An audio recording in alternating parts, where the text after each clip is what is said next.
It's a presentation of the iRacing Esports Network.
Two rounds down, a massive 10 still to go, and yet here we are raking in the frequent flyer miles.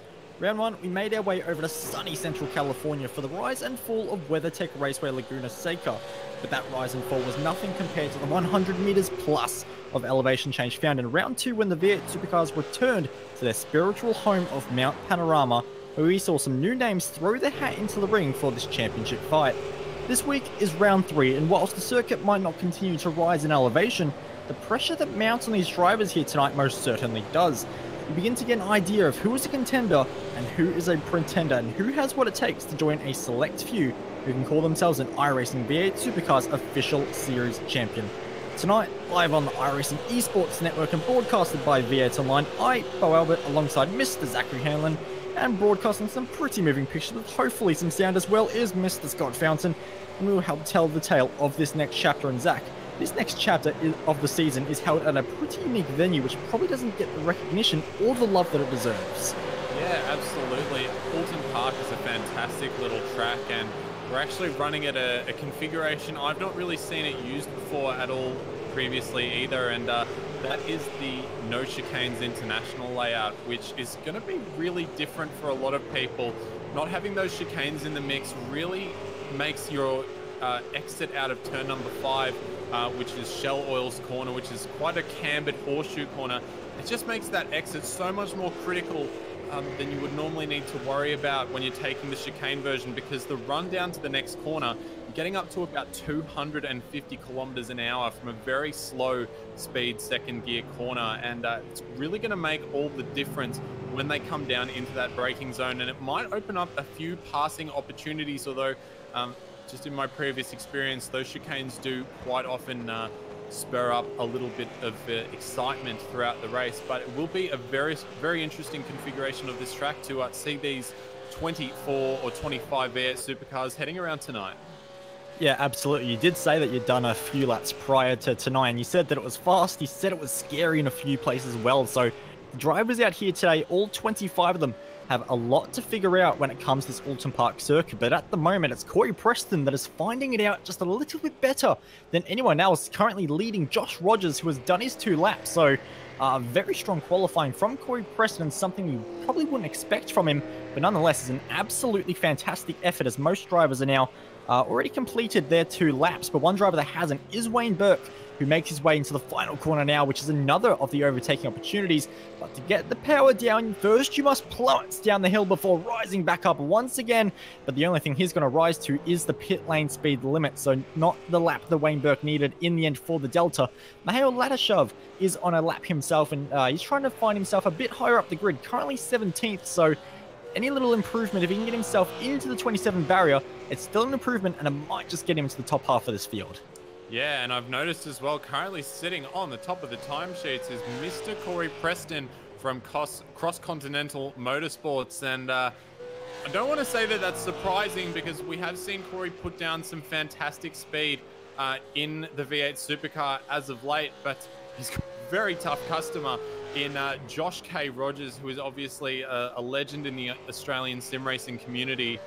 Very fast, no matter what car you put him in, whether it be a GT car, a V8 supercar, or a Formula One car. Josh Rogers is just one of those guys that can make it work in anything, and just 16 thousandths of a second to separate them both as well. Mikhail Ladishov finishing off his lap with an entry into the pit lane, just getting a final practice in, as we just have under a minute left in the qualifying session, and it's looking pretty tight up at the top, but there is a little bit of a gap from Josh Rogers to Brett Cananzi right now. And Sam Blacklock, our series champion from last season, is sitting down in 4th position at the moment, a little bit off where he'd want to be.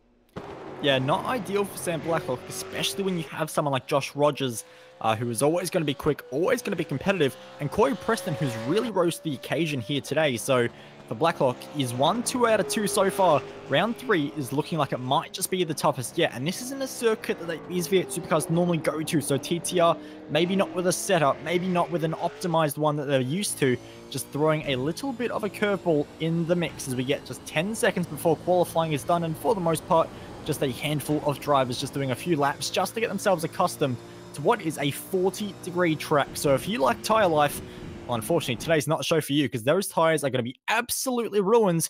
But one thing that won't be ruined is Corey Preston's pole position start, because before 28 laps, he will lead them to the first corner. Josh Rogers will join him on the front row with Brett Cananzi, Sam Blacklock, and Brett Loxton, your top 5. Cooper Webster, he was so quick around Bathurst. He really put up a fight to Sam Blacklock. Couldn't do it that week. Maybe this round he can put up a fight, just 2 spots behind Blacklock this time around in P number 6. Harley Haber's been on a bit of a tear lately. He's on P number 7 with Chris Coxett alongside with Wayne Burke and Adam Hyland, your top 10. Brendan Hobson will take it out of position number 11 alongside Michael Cracknell in 12th. Carl Stokes and Chris D'Angelo will take out row number 7 of the grid. Brian Borg and Greg Sharp will line up behind them in 15th and 16th respectively. Mikhail Ladishov having to pull into the pits after his first lap, not satisfied, but he's going to have to settle starting from 17th. Jamie McKnight in 18th position. Steve Jansen starting out of 19th, pardon me. And Emily Jones will round out your top 20 with Thomas Hinz, Guy Leach, Miko Nyman, and David Miller, and Lee Ellis rounding out this 25-car grid at Oulton Park this evening. Yep, absolutely. And you said Steve Janssen not quite starting from 90th, but there were so many different splits of drivers registered for this race. So it's great to see that this series is getting more and more popular and more drivers trying to fight their way into an iRacing V8 Supercars Championship. So there is quite often 90 cars racing. Fortunately, we don't have 90 spots here at Oulton Park, so 25 will have to do, but with just 25 seconds to go before we go green flags for 28 laps here at Oulton Park, we will get ready as the few drivers just start revving their car, getting ready for what should be the start here at Oulton Park. Round 3 is going to get underway here at Oulton Park, and it's a bad start from the second row there for Brett Cananzi in the forward, but it will be Josh Rogers who steals pole position and the lead away, and there's going to be potentially contact in the background as Blacklock gets very feisty with Corey Preston, who gets a bit of a sideways moment heading out of the first turn, which is the Old Hall corner, but they fly down the avenue section of road, and it's all changed out the front as Cananzi gets into the back there of one of the ERT cars of Cooper Webster, lucky to hold on to it at the moment as they go single file down this long straight lakeside here, and they funnel into an incredibly fast corner. You don't want to go side by side, but a few are going to try anyway. Cananzi around the outside of Harley Haber, and Haber now gets the inside for this long hairpin where you can run multiple lines, and Haber on the inside line manages to make it work, and you can see Cananzi left a little bit high and dry as Wayne Burke tries to get the move, gets his nose cut off though as they go up the hill where the cars do get a little bit loose. You said in practice, Zach, that these cars really do have to fight over that crest. Yeah, absolutely, but it's the next crest which is really going to do trouble for them. Old Clay Hill, and Wayne Burke just running a little bit wide as he came through Knickerbrook there, and this is the hill I was talking about. Very light gets the car, and with these small diffs in these V8 supercars, so easy to light up these rear tyres. Everyone for the time being though managing to get through, but Cooper Webster was really on the back foot for the first part of that lap. Brett Cananzi and Harley Haber really looking to find a way past him, but he's managed to hold on for the time being in 6th position. I think he might have even moved himself up into 5th on that lap. No, yes, he has. So Cooper Webster has made a position on this lap, but doing it tough there in the early stages. Cooper Webster, Corey Preston got an awful start at the beginning. Josh Rogers, very good off the line, got it down into turn 1, but also Blacklock managed to squeeze through on him as well. Yeah, he absolutely did. But what this has now enabled is a 4-car breakaway led by Josh Rogers, followed by Blacklock. They started 2nd and 4th on the grid. To the right-hand side of the grid, that they both started and really had a really good bite out of the rear tyres. Then they were able to get a great start and launch past Corey Preston and Brett Loxton respectively. So we'll see how that does pan out in the next few laps as these guys all try and make a bit of a margin over Cooper Webster, who lies in 5th at the moment, and just a bit of a gap which he would not need. But in the high-speed nature of this circuit, the slipstream will definitely come into effect as a few cars get a bit sideways heading through Knickerbrook, but they manage to keep it on the island for now. They have to do it 28 more times, but not without a pit stop. 60% fuel restriction here tonight, which means that there are plenty of opportunities to strategize your way into a pass. But at the moment, Sam Blacklock looking pretty feisty and might think about it on track. Yeah, I've been looking at him this past lap. He actually had a little bit of a go down into Knickerbrook, which is turn number 7 for you playing at home. And he almost went for a bit of a move there on Josh Rogers, but Josh just had probably about a car length more than what Sam Blacklock would have liked there. So he's going to have to find a way by, but he is looking very good right now. Usually we could expect Josh Rogers to have really pulled out already 3 laps into a race like this with a possibly even second lead, but Sam Blacklock just 0.3 of a second over the line, and they haven't let Corey Preston or Brett Loxton go as well. Still all within a second of each other are the top 4, and Cooper Webster's starting to climb back on to the edge of Loxton there, and he'll probably be making an attack now that he's settled down a bit. He's been able to pull a little bit of a gap on Haber, who's probably starting to hold up Cananzi as well. He's just got that little buffer there where he can start to close back up to Loxton and possibly interrupt this 5-car train a little bit.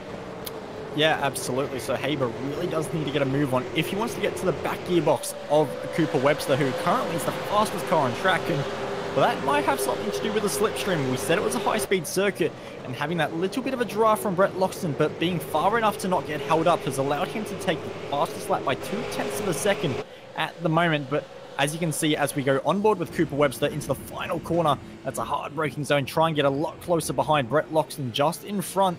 And Cooper Webster most definitely in this fight now, as Josh Rogers not able to make the margin we would have thought. And it looked for a moment like him and Blacklock might have had a bit of a gap over Corey Preston, but that Cross-Continental Motorsports car has pace here tonight. It knows what it's doing. It's got the dampers worked out as well. And Preston really making the most of it as he launches over the inside curb, which could have unsettled him quite a lot, but he manages to hold on to it. So whatever he's doing with that car, it's working at the moment as they head lakeside down this incredibly fast section of track.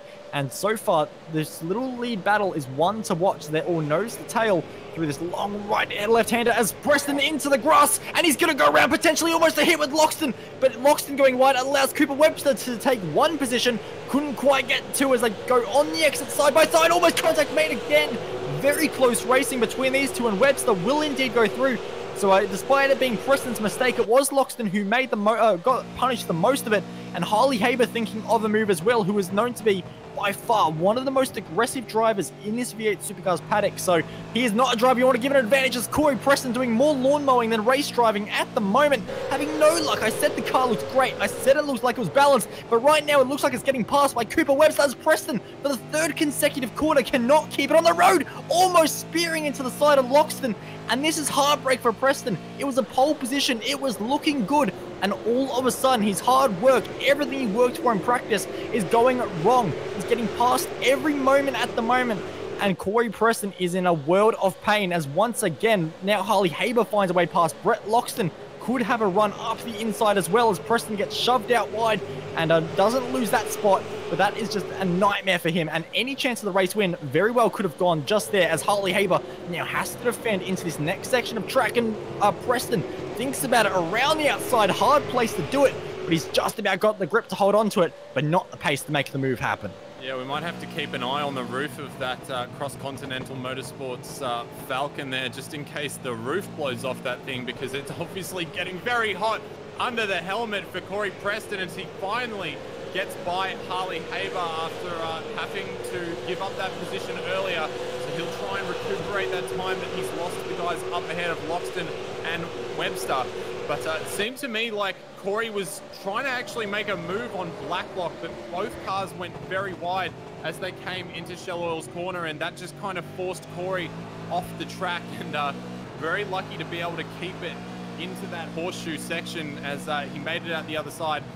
But he's in the clear for now. He's got a little bit of breathing room up ahead of him, so hopefully now he can take the time to just reset his headspace, get himself up onto the back of Brett Loxton and start moving himself forward, because as we've said, it does look like he's got good pace in that car, and when he's driving it smoothly, the car looks fantastic. In fact, he's having to add the drama in by hopping across curbs and stuff like that. But when he's just getting a little bit too, I guess, edgy or eager on the throttle, or just running it a little bit wide through those corners, it's just all coming a little bit unsettled for him. But he's got some time now to start making his way up to Loxton, and Loxton is still hounding the back of Cooper Webster here, but they've had to break away from, or they've been broken away from by Blacklock and Rogers up ahead after Corey Preston had that little moment, kind of separated these two packs up a little bit. So it'll be interesting to see as well if Cooper Webster's going to make any indentation into the lead that Blacklock and Rogers have up ahead of them. I'll pretty much throw this right back to you, Zach, and I'm going to put you in a scenario. You're driving the Cross-Continental Motorsport car. You've damaged the tyres over the last few laps. Does that force you into an early pit stop now? Well, I think that most cars aren't going to be able to, from the running that I've done today, I don't think that you'll be able to really run more than 17 or 18 laps. And that's, there or thereabouts on the halfway point for this race. So maybe Corey Preston might be one of the people to kind of pioneer the pit strategy and come in earlier. And we have seen, and especially with this high track temperature today, we have seen drivers use the undercut to their advantage as Loxton now fires down the inside of Cooper Webster, finally managing to get up alongside the ERT machine. He's going to have to hold it heavy around the outside, and struggling for traction is Brett Loxton, and that moment of loss of traction might just lose him the position. He's going to have to run it very tight on the inside as Cooper Webster has to pinch him just to make sure that he doesn't run off the road himself. And a good little battle from those guys, but Corey Preston now starting to get back on. But just to go back to what we were saying, Bo, I think that if Corey Preston is one of the people to pit first, I think that would probably be the best thing that he could do to save his race. Yeah, well, he's doing a good thing to save his race at the moment. It was the quickest car last time around, 0.2 of a second quicker than your two race leaders. And I say two race leaders because they did identical lap times, Rogers and Blacklock, but it was Preston who managed to get the quickest lap that time around, and already managed to get himself back onto the wing of Loxton and Webster, who continue to duel it out quite a lot. Definitely Loxton at the moment thinking he has more pace in the ERT car, but can't make it happen into this very quick right-hander, downshift a couple of gears and then fire it in. Make sure you don't clip grass on the exit, because you can very easily find yourself spearing into the outside tyre wall as well. Now into this very high committed section of track, keep it over to the left as much as you can to open up this right-hander, and Webster goes a little bit wide mid-corner and then over the rise, trying not to kick the back end out at all, and manages to keep it under control, which means no advantage for Loxton this time around, but maybe for Preston, who looks down the inside, a lot more confident under the brakes at the moment for that Ford Falcon. So making the most of it and definitely getting the tyres back into a window that they're working again. And of course, it is 40 degrees, now 41 degrees track temp. So as these 25 V8 supercars work their way around this circuit, it's just getting a little bit harder each and every lap as the rubber goes down as well. But Preston definitely with good pace as Loxton goes a little bit wide, locks the inside front. Preston thought about it up the inside, might get the run on the exit though, and it's going to be a drag race down Lakeside. But the Ford Falcon does not have the ponies that he needs, but will he have the commitment once again into the fast left-hander? He's tried it on Blacklight, couldn't do it again, but check out in the background, it's going to be Harley Haber just dueling it out with Brett Cananzi as they go side by side, and Haber just locks the inside front, almost 3 wide at one point. And we'll see how the traction goes. Cananzi on the outside line should, in theory, have a slightly better run, but it looks like the Redback Racing Team car just has an edge at the moment, but it's not cleared yet as they go over the rise, making sure the car doesn't get too light. And now who's going to be the most gutsy into this next right-hander? And it is, in the end, Haber as he had the preferred line, could carry the speed, and Kananzi just getting a little bit wide on the exit. And he has to be careful because Wayne Burke is always a very feisty driver who you don't want to give a sniff at an overtake, because he will take it at any chance he does get. So we'll see if Burke can make anything happen through this next section of track, which is one of the better overtaking spots into this final corner, but I don't quite think he is close enough at the moment, but nonetheless closes up under brakes anyway. So this is a very good fight at the moment as they make their way once again onto the front straight, but not before going over this Deer Leap corner, which I think is just another fantastic corner or straight name here at Oulton Park. But at the moment, Wayne Burke not finding a way through, but he might just try bump drafting Kananzi through turn 1.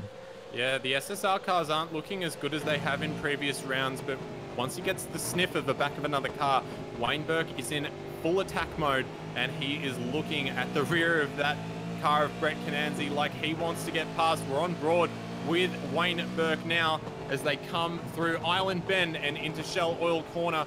Very difficult part of the track in these V8 supercars. Very late on the brakes is Wayne Burke, and almost just gives a little bit of a nudge to Brett Kananzi as they come through Shell Oil's corner. Brett struggling to get the traction down in his Ford Falcon, but Wayne Burke doing a much better job, has a little bit of a run. I don't think it'll be quite enough to pull out and make a move.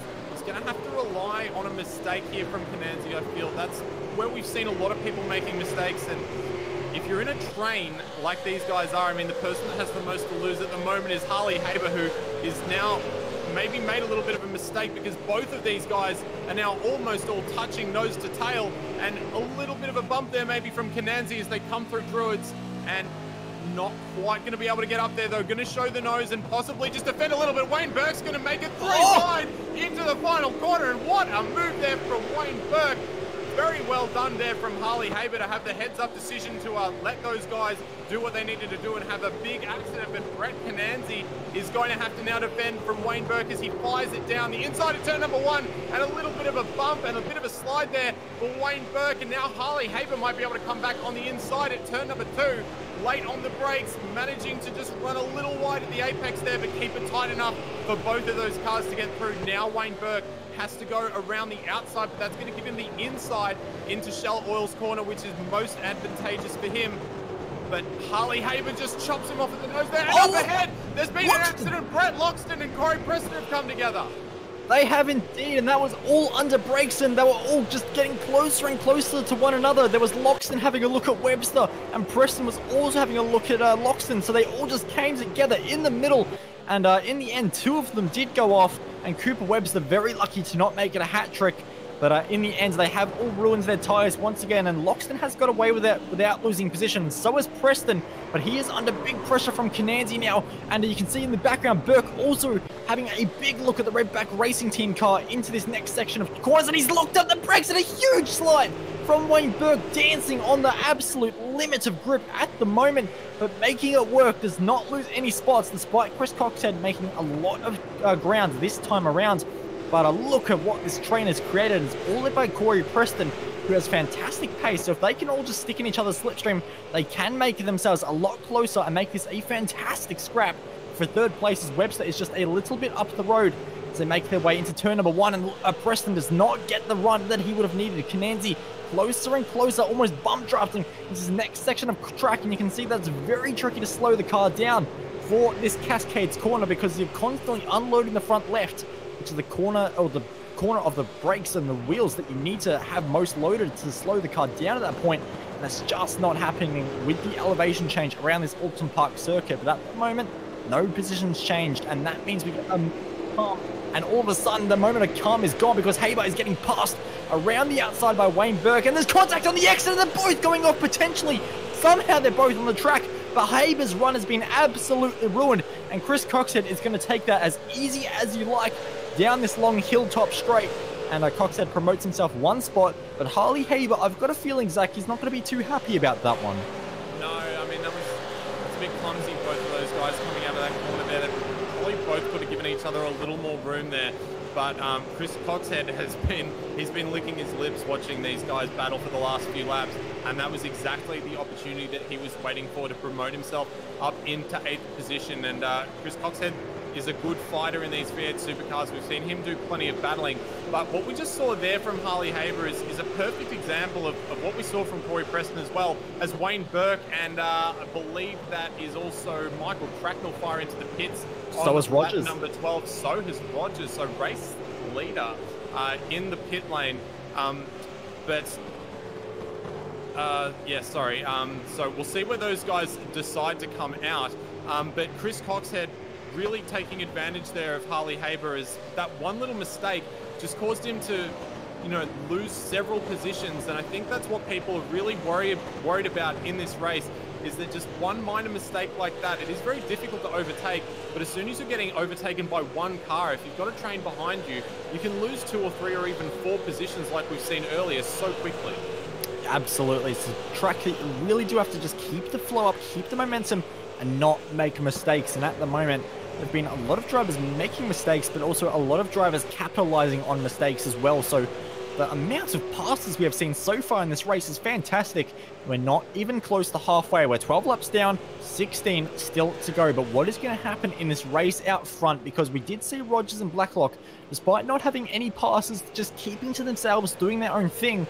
They were extremely close on track, and Rogers is now pitted. Blacklock should, in theory, respond this time around, and indeed he does. So we'll see if anything happens. He's very late on the brakes and in the wall as well. So Blacklock, he might get away with that. He might just get away with that, but that was not at all optimal, and definitely playing too much of a risk than he needed to do. He's leading this championship. He's won 2 rounds out of 2 so far. We'll see if he can win this round number 3 as well. That's just a risk you don't need to take when you are fighting for a championship. Maybe just going for a race victory against the likes of Josh Rogers, which is something not many get to do. Maybe that pressure just getting to him just a little bit as he leaves pit road now, down on the jacks. But the problem for him is that Josh Rogers is already apexing turn 1 and will hold on to that race lead. So for Blacklock, he didn't get the jump in the stops. Maybe, just maybe, he has a damaged car now, and you can see the right rear fender of that car is not how it once looked. So team owner Madison down. I'm afraid you do have another panel to replace, but maybe, just maybe, Blacklock can deliver another race win if he can get back into the gearbox of Rogers. Yeah, he's going to have to carry that for the rest of the race, though, and we'll have to see how that pans out. Well, Wayne Burke is looking very feisty on the back of his teammates now.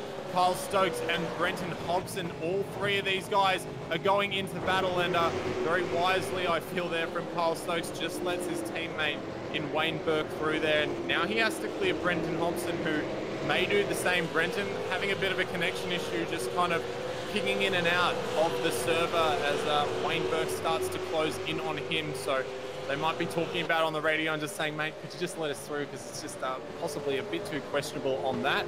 But we will have to see how these guys go. But all the pit stops have been very close in terms of time. 32.5 is pretty much all day, every day for everyone. So not much of an advantage being played out in these pit stops at the moment, and there's only a couple of cars. In fact, I think there's only 1 car so far that hasn't committed to the pit lane. Oh, that's Chris Coxhead. Coxhead's gone off the track massively as he was coming off the exit of Druid's Corner there, and we'll get a Cut Price Cuts Racing replay of that for you, because he was in battle there with Chris D'Angelo trying to get by, and just picked up a little bit of a loss of traction as he came over that very tricky hill. Just got himself into the grass a little bit and just didn't get out of the throttle quick enough. Speared him into that inside wall for Chris Coxhead, which is a shame because he was running very well up in position number 8 just before those pit stops. So a big shame for him.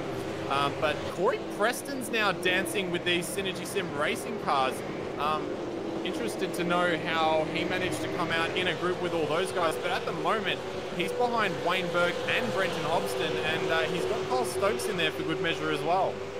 Yeah, absolutely. It's a pretty nice little battle pack at the moment, and full of Synergy Sim Racing drivers who are going to fight just a little bit into this next corner, as a maybe Team Orders team owner Brenton Hobson just decides to let Wayne Burke go as easy as you like. So swap of positions there between those two as they make their way into the final section of track, where we did see Chris Coxhead have that massive moment. And love it or hate it, you know, some people love the AstroTurf that you do get in Formula 1 these days, and the wide open, you know, no chance of mistake.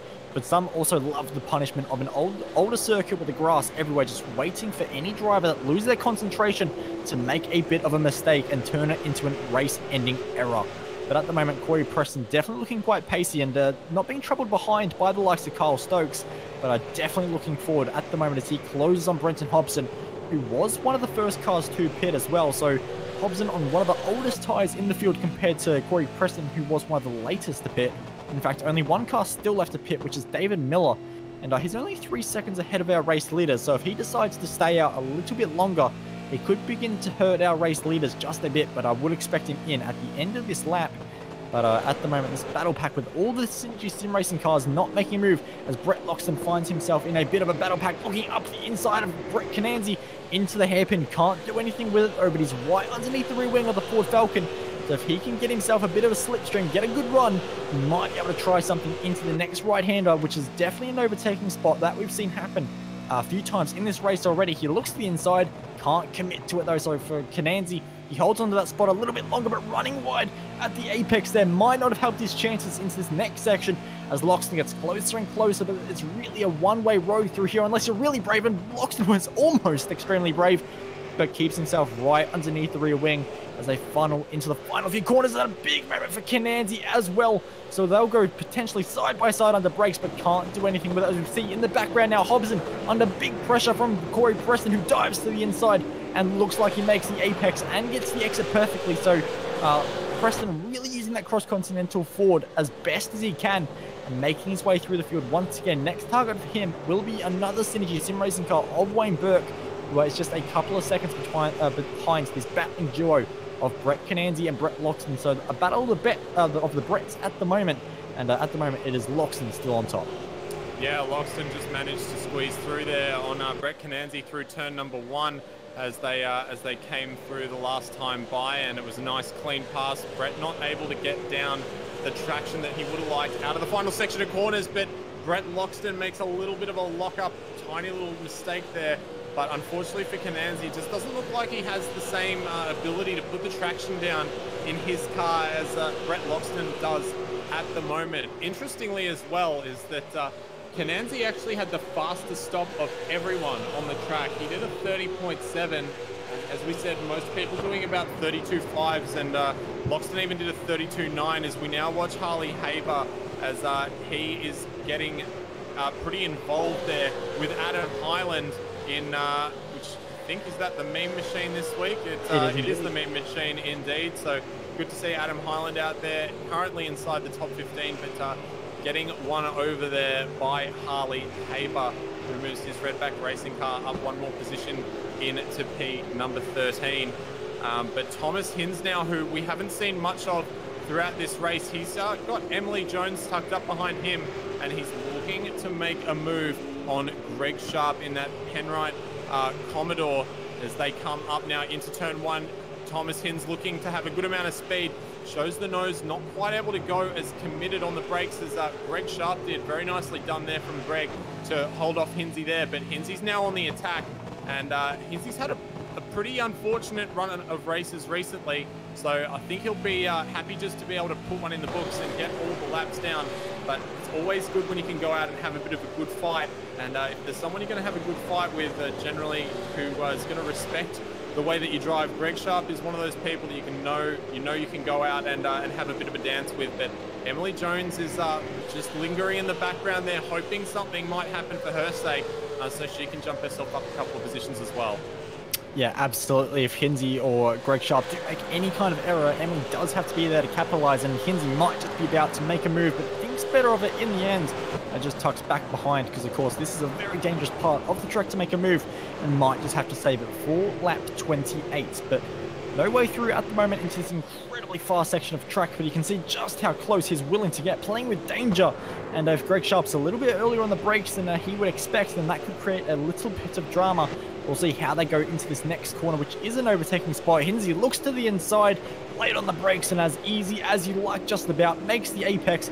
And Emily Jones actually might have a little bit of a think about this as well. Almost contact, she gets pushed to the grass.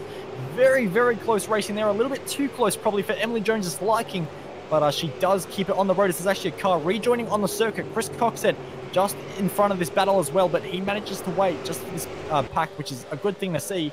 He doesn't create any more drama as Corey Preston now finds himself in a bit more drama, which has pretty much been the story of his season so far, unfortunately. Always quick, always demanding, and always looking to the inside at the hairpin. And at the moment, a bit of a lost break is not going to help him by any means, as Burke fights him on the exit, door handle to door handle, almost knocking each other's mirrors off down this straight, now into a bit of a kink where the cars get unloaded. You can see Preston just struggling for rear grip over the crest now, side by side. This is only for position number 6, but for Corey Preston, it's also for a bit of pride, a bit of redemption after what has happened in this race. But the only redemption he's going to get is Jim's lawn mowing, because he is right off the circuit and not making the move stick, as Burke can very easily just out-tracking him on the exit. So for Wayne Burke, that could have been that position lost, but manages to regain it after another mistake for Corey Preston. And I don't know if this is just him not being used to fighting for these race wins, because seasons ago, Preston was one of those drivers that could really win a championship and only barely lost out to Ian Ford from Evolution Racing Team. Preston, all of a sudden, he's got pace, but he can't hook her up. Yeah, well, you know, you see that with drivers from Loxton time up to the time. inside. This is very close racing. Sorry to cut across you there, but Loxton was really pushing at the moment against Cooper Webster, and no way through, but maybe into the Cascades. He can think about it, but Webster just able to defend for a little bit longer, but gets a bit squirrely on the exit, but so does Loxton. These two playing for absolute keeps at the moment. Yeah, these guys were battling with each other in the first part of that stint there, and came together with Corey Preston pushing them into a bit of a sandwich situation. But Brett Loxton is looking to make it all by himself, as Corey Preston now goes down the inside of Wayne Burke, and this time he is the car leading out of that corner, but didn't get the best traction. Wayne Burke got a very nice run, just tucked in for that slipstream. He's going to maybe try and go down the inside, or maybe round the outside, force Corey into the same mistake that he made last time. But this time the ponies are under the bonnet of that Cross-Continental Motorsports car, but unfortunately just runs a little wide again, and Wayne Burke just has that run coming up the hill once more, so might be able to do something into Druids. It is very risky though, and Wayne Burke decides the better of it. Better to try and force Preston into a mistake as they come out and in to the final corner, which is the slowest part of the circuit for these guys. Just not quite able to make it work is Wayne Burke as they come through the final section of corners. But Brett Loxton still defending hard from Cooper Webster. These guys are going to be attached for quite a while, I think. And I think, did Loxton actually get passed on that last lap? He did. So good job there from Brett Loxton, moving himself up into position number 3. But the leading duo out front have just absolutely rocketed off. Josh Rogers, who we haven't had a look at in a while since they came out of the pits, still being tagged along quite closely by Slam Blacklock there, but they have a 9-second advantage over the rest of the pack right now.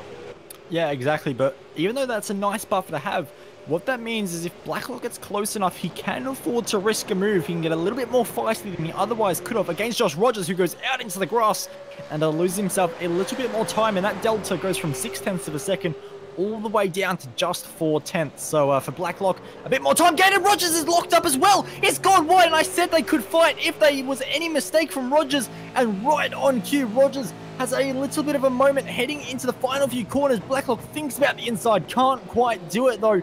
Now into the final corner, it's all about how you get on the traction, how you fire yourself out of this corner, across the elevation change. And the answer is the TTR car is a lot better than the TTL. Has to go around the outside though, and there's almost contact. There is contact, and Blacklock's in the fence. His day is potentially done as Rogers continues on in the race lead. Blacklock manages to get away with just another broken fender. So for Madison Down, the paycheck that is going into these car repairs gets a little bit more costly after that mistake in the pit lane. And now a bit more contact as Wayne Burke now finds himself in a lot of pressure. He's trying to get a run back on Corey Preston, and these two fighting so hard at the moment have found themselves getting caught up by the entire SSR fleet, which includes Brenton Hobson and Kyle Stokes and Chris D'Angelo. Well, his paint scheme might as well be an SSR car as well, because these guys are all very close at the moment, and it's all led by Corey Preston, who was a very quick driver around this circuit, just hasn't come to his own here today, and he's pushing a bit wide through the fast left-hander, and maybe, just maybe, the Ford has used all of its Dunlops. Yeah, interestingly, actually, I just watched a replay of Burke and Preston as that came through the final corner last time. Burke actually pushed Preston all the way through the corner, and Corey was out on the dirt. But now we go on board with Burke as he goes down the inside. Can he make a clean move this time? Ever so close is Wayne Burke, but just not close enough to get the biscuit on this lap time by. But yeah, last time around, Burke actually pushed Preston off the track and actually retraced the position more or less, allowed him to get back side by side, and they fought again through turn 1. But Wayne Burke, he's obviously got the pace in this car, just trying to find a way by on Corey Preston, as he's worked himself back up into 6th position. From where he started, though, that is not ideal for him, running a little bit of a wider line as they come across the start-finish straight. And Wayne Burke is going to have to find another way by. Wayne obviously leading this little train of SSR cars here of Brendan Hobson and Kyle Stokes. And they've got Chris D'Angelo tucked in there with Michael Cracknell also hunting in the background. He's waiting for something to spice up so that he can possibly take advantage of something here. And Brendan Hobson's not looking very comfortable in that Synergy Sim racing car right now. He's getting very loose as he came off the exit of turn number 3 there, running a little bit wider through turn number 4. It was very interesting as well. I wasn't sure if Josh was going to maybe slow down a bit for Sam there. It does look like Sam has been able to keep up the pace since he had that incident with the wall there, but he was did look like at the time that he did get edged out by Rogers there in the braking zone, and that's definitely very unfortunate for Blacklock.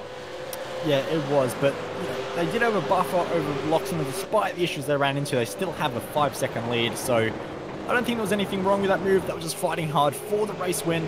And for Blacklock, you know, sometimes you have to think championship, sometimes you have to go for race wins, and it's still early days. It's round 3.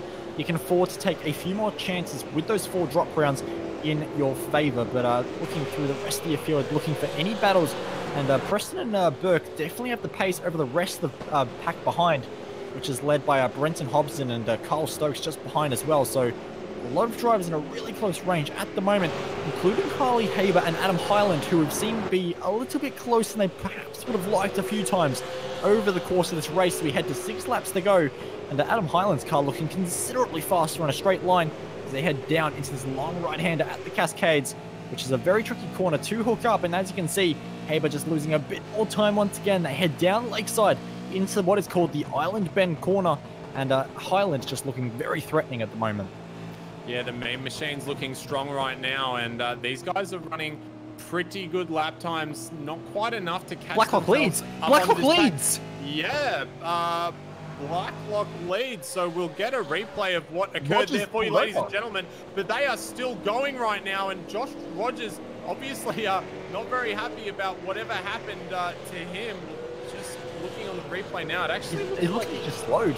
He might just want to make a fight of this, and he's going to make a fight of this into the final corner. It's going to be side by side. Rogers has to do it around the outside and not able to do it, but he might try and get a bit of a bump to the back of the Trans-Tasman Racing number 2 car, but Blacklock holds strong. He'll lead his first lap of the race. The only problem for him, there is still 5 to go before a winner is announced, and the winner might be Josh Rogers, who dives to the inside of turn 1. Contact made again, and once again, Sam Blacklock getting very familiar with the grass at turn number 1 at the moment.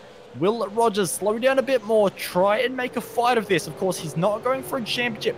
He's got commitments in the World Championship Grand Prix Series. He's done what he needs to in the VRS GT season. But for Rogers, this is just a fun race. He can make a race of this. And for Blacklock, he might want to score just 2nd place points, because in the background, Brett Loxton, I said they had a margin. That margin's gone. Yeah, Brett Loxton was not the fastest car on the track the last time by. But he's been considerably faster than both of these guys, a second even to Blacklock the last time by, and that's not even taking into consideration the off-track excursion that he had to make earlier on this lap too. So Brett Loxton is all of a sudden coming into this battle. It was, you know, we were talking just a few laps ago, it was 9 seconds back. It's now just 1.3 seconds up to Blacklock ahead.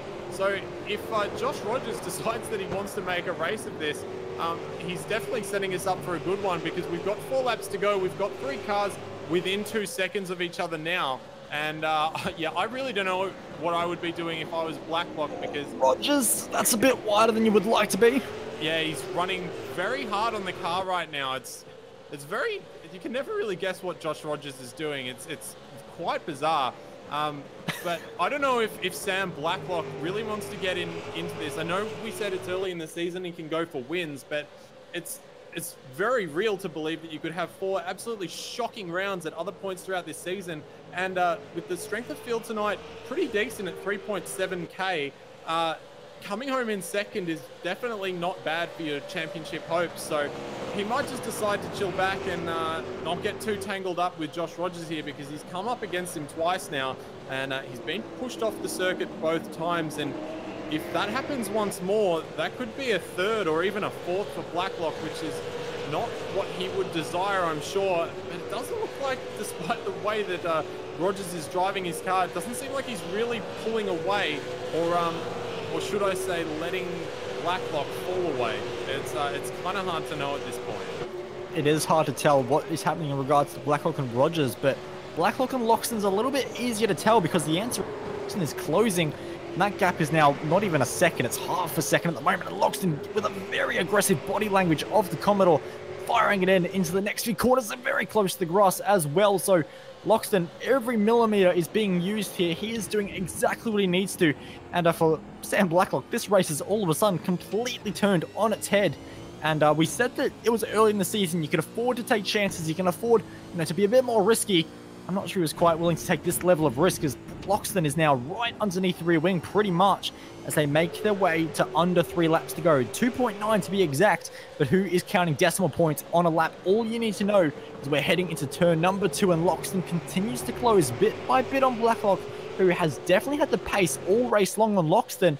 But if his tyres have been shot with all that battling, if his car is that damaged aero dependent, especially on a high-speed circuit where slipstream is so effective, Loxton could have half a chance here. This is not over.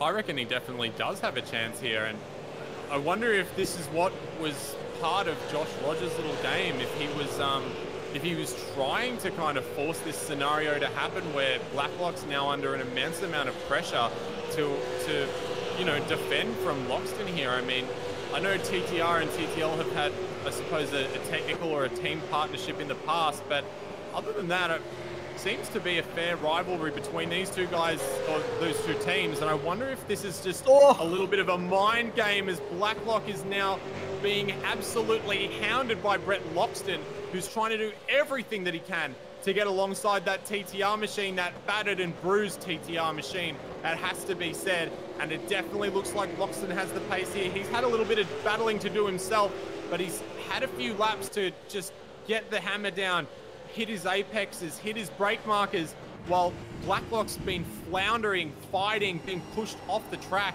I think Brett Loxton's probably in a better headspace to take home second position here, and he's right on the back now of Sam Blacklock as they come in to turn number 3. There's a touch. He's very on the back. He rubs the rear bumper, starts turning the rear of Blacklock there, and that's going to give Blacklock a very poor run as they come out into Long Island Bend.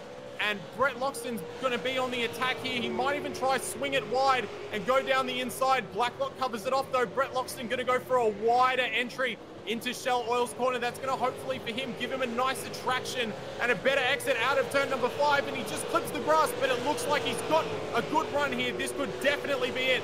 Looking to the outside, he's run off the track in his efforts to try and keep up as much momentum as he can. And that has absolutely killed the run for Brett Loxton there. He has one more lap to do it. Can he put the pressure on?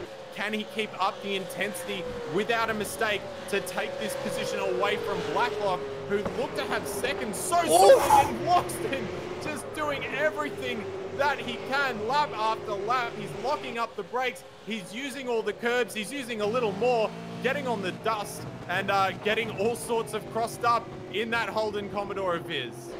He absolutely is. Every bit of performance is being eked out of that car at the moment. The number 4 Holden Commodore is on maximum attack. They've got green headlights on, a throwback to Craig Lowndes' car, but at the moment the flare is all Craig Lowndes as well. He's got the intimidation going. He's got Sam Blacklock in his sights, and at any moment he could pounce and steal the spot away from Blacklock, who continues to struggle. No contact made this time around into the Cascades, and on the exit heading down Lakeside, it looks like Blacklock has a bit more of an advantage than he had last time around. So Loxton not going to get any chance into this next corner unless he's very ambitious. If he really tries to throw something at the TTR car, which he does, almost a bumper into the back, but can't do it. Can he get the better run though? Blacklock very slow, it has to be said.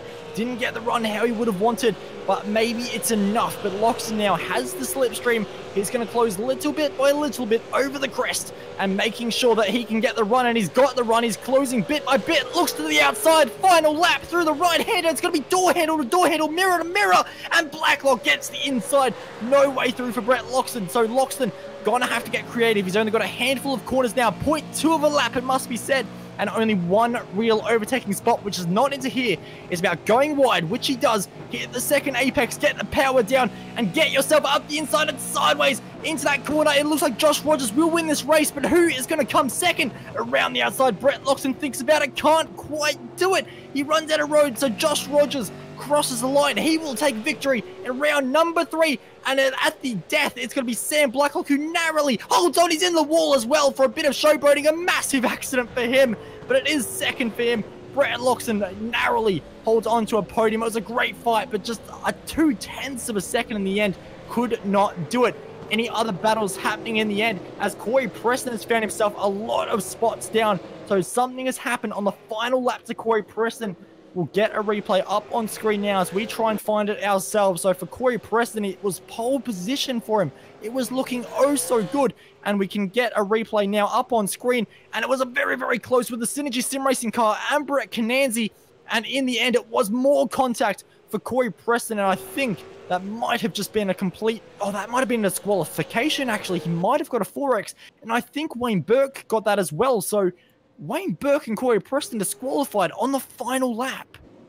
Yeah, that is absolutely tragic, but I have to say, after watching what Corey Preston got himself involved in throughout that race, I can't say that I'm all that surprised, but it is heartbreaking for the both of them that it came down to just 2 corners to go, where that eventually ended the night for both of them, and they were both running inside the top 10, so a lot of drivers managed to find themselves a couple of spots by the end of that. But wow, that really, those last few laps really threw everything up in the air there. But it was Josh K. Rogers from TTL Esports who took out round number 3 here of the iRacing V8 Supercars official series. He was followed up by Sam Blacklock after getting pushed off the track a couple of times through some hard battling with Josh. He came home just meters, if not centimeters, in front of Brett Loxton, who came home in 3rd. Cooper Webster, we didn't get much of him in the second half of the race, but he persevered and pushed from 6th up into 4th position. And Brett Cananzi doing a good job to remain inside the top 5. Brenton Hobson came home in 6th ahead of his Synergy Sim Racing teammate Kyle Stokes in 7th.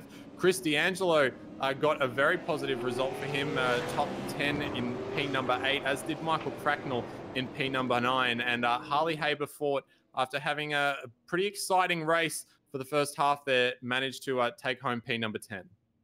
Adam Highland would qualify inside the top 10, wouldn't be able to finish there though, unfortunately just misses out in position number 11. Thomas Hinds would manage to finish the race, and that's such a good thing to see. An awesome driver, just needs to build the confidence up, get a bit more momentum rolling. In 12th place is a great start to do it in the top split. Emily Jones in P number 13 in the end, with Greg Sharp in 14th, and Steve Jansen manages to walk away from 15th up to what could have been a 90th place grid spot. Lee Ellis starts from 16th, Jay McKnight comes home in 17th, with Guy Leach and David Miller, your last 2 cars on the lead lap, because of course Corey Preston in 20th would get himself disqualified with Wayne Burke on the final lap, just millimeters from the line. Mikko Nyman hasn't had much luck this season, would walk away 1 lap down as well. Chris Coxhead had to retire with just 4 laps to go, along with Mihail Latachov as well. And Brian Borg, well, he didn't get very far in this race, unfortunately for him, which is a shame, because those cross-continental motorsport cars had a lot of pace today. But in the end, it was Josh Rogers who won. And Blacklock and Loxton, what a final few laps that was, Zach. Yeah, absolutely. I definitely wouldn't have picked halfway through that race that Blacklock and Loxton were going to be fighting so fiercely for that position in the few remaining laps. But the question really does have to be asked is, how much did Joshua Rogers have to do with that? Knowingly, was he backing Sam? Did he want to fight with Blacklock? Did he want to back Blacklock up into Loxton? Because he did kind of just drive away once those two cars did kind of get together. So very, very interesting kind of race from that perspective, but definitely turned up the heat in the commentary studio for us, and that's never something that disappoints. No, not at all. Another fantastic race here in the Monday Night V8 Supercars Championship. And it's just one of many exciting races we do have here at V8 Online this week. And should be a pretty exciting one as well, as we do head to a lot of unique combinations, which will be great to see. And we will actually be heading back to Oulton Park as well, sorry. So that would be great for the Sprint Series Australasia and the GT3 cars. And a lot more awesome stuff coming your way this week as well. But from us, from behalf of myself, Zach, and Scott, what was a fantastic race in the end. Round number 3 of the iRacing Official Series Championship really did kick it off once again. Let's see how round 4 goes next Monday night as well. But for now, we'll see you next time.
The following is a presentation of the iRacing Esports Network.